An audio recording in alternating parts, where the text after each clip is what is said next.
Mai jin daɗin duniya yana jin daɗinsa, mai jin haushi yana jin haushinsa. Gidan iko. Zaɓin zuci ga duka ɗa, shi na ga iya ɗa da shi ka faɗa. Gidan iko. Gidan iko. Gidan iko na ka shige gidan iko na.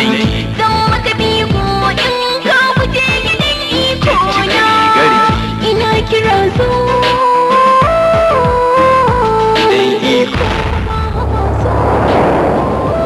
Ki fa bi na hankali. Kai Alhaji Hashimu, don't shout. Ya ki mai ado da les, ko ta gurin tsafta ke ce na ba ofis. Ba da tanka ke gaba na sa da west, son kan ganki zuciya ta da west. Ganki babu sha maki ki ganni face to face. Duk maganar zuciya a fuska ke alama, duk tsayi na ragumi yana tsoron kunama. Komai da ka shuka hakon shi za ka girbe, ba a zub da gari a ce dukka za a ebe. Mu a gidan iko ba ma san trouble, wanda ya taba mu za a yi royal rumble. Duka da kokara ko markebul ba ma tsoro dole za mu humble. Ka tangi rashin kunya ka tsara ka kanka shigo gidan iko. Gidan iko.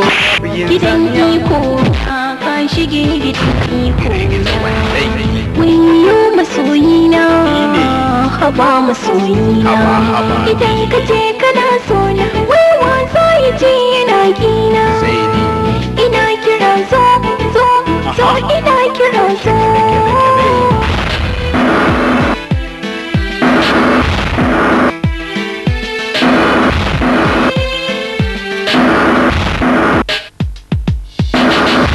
Gidan iko na ka shige gidan iko na. Zan maka biko in ka wuce gidan iko na. A lokacin da ni na ganki zuci babu tension, so please dai zo ki bani action. Kar ki yadda sa zuci hypertension, san ki bar ni cikin wanga situation. So da kaunar ki zuci yayi circulation, tuntuni kwakwalwa take ta calculation. Amsan na samu san babu observation, a lokacin zuciya ta samu ventilation, ta samu nutsuwa ba perambulation. Sai ki kai ni nation da mu nemo location. Gidan iko na ka shige gidan iko na. Zan maka biko in ka wuce gidan iko na. Ina kira zo mai iko haba haba zo a gidan iko.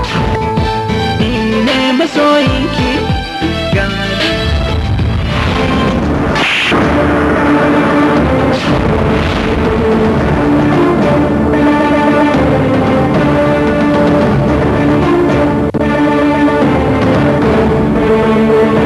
Kai yaro, ya karkashi. Ina so ka san cewa bakin rijiya ba wajen wasan yaro bane. Kar ka bari duniya ta ruɗe ka. Kar ka yi zaton cewa ban fara da kamara za ka yi cizo. Ba ana ba wallahi ba kai ba.